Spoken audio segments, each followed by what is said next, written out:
There's been confirmation now that more renewable power generating projects are coming online. 3 solar projects at Grootfontein in the Western Cape have reached financial close.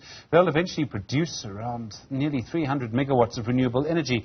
At the same time, some questions around the capacity of the national grid to take on new power generated by private companies and then to distribute it. Jan Fourie is the Executive Vice President for Sub Saharan Africa for the company Scatec, which is involved in producing and building these 3 new projects.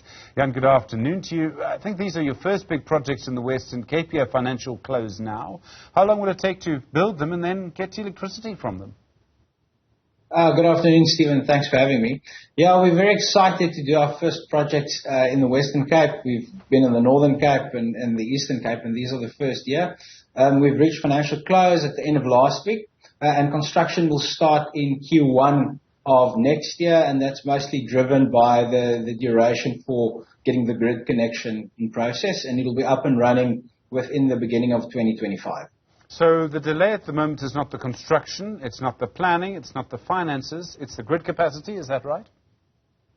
Yeah, I mean, it obviously takes a finite amount of time to do the relevant upgrades and for the Eskom processes to run its course. So our so-called critical path runs through the grid connection process. And yes, that's why we haven't started with construction just yet.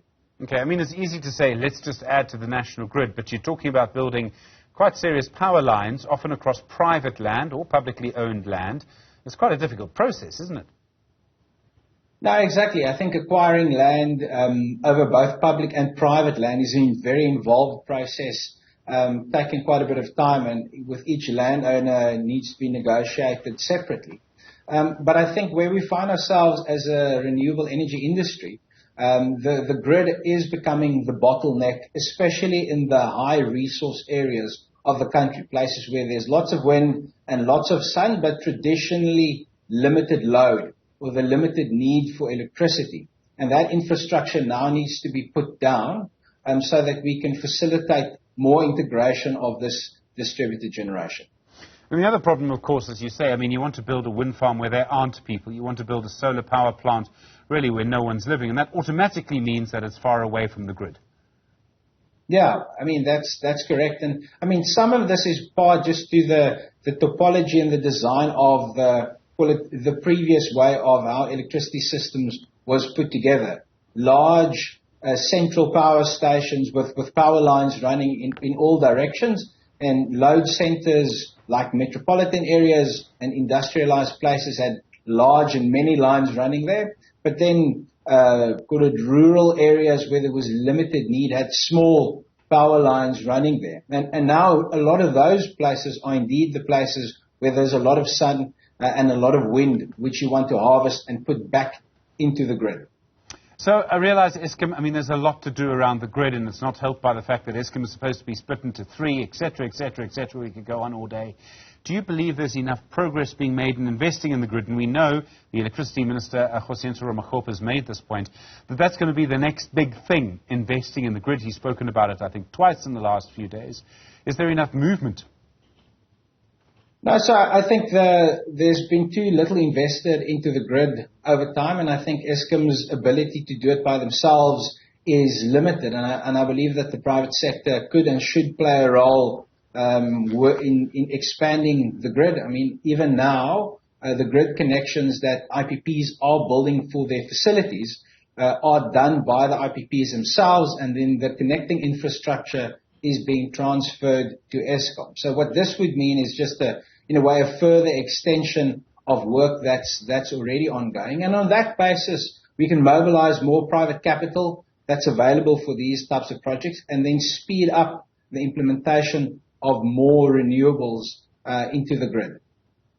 We keep hearing different noises from governments, and I realize this can be quite complex, but the Energy Minister, Grootfontein, said last week he doesn't believe we need to stop using coal in our system. Let me put it to you like this, with different voices coming from government. Is the policy clear enough? Is there enough policy certainty to incentivize investment? So policy and legislation has, in general, not been the biggest problem in South Africa, at least in my personal view. It's been implementation of the policies that's been set there. Whether it's updating the IRP regularly, implementation of the IRP, expanding of the grid. So, I mean, the private sector is willing and ready and able to roll out infrastructure at scale. But I think people do need to remember that you're still talking about multi-billion rand projects that needs to be built. It's not like building a new garage at your house. This takes a lot of time. There's a lot of permits part of it. So I think sometimes there's a bit of an unrealistic expectation about how long it takes to actually get these projects to a point where they can be built and connected into the grid. So I believe that the enabling policy is there, especially with the advent or the changes to the Electricity Regulations Act, where private sector can now build facilities as large as they want to, either for self-consumption or for wheeling.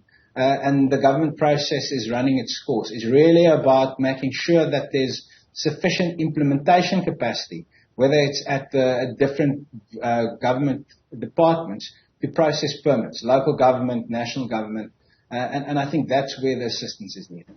Jan Fourie, thank you. Executive Vice President for Sub Saharan Africa for Scatec. Really appreciate the time.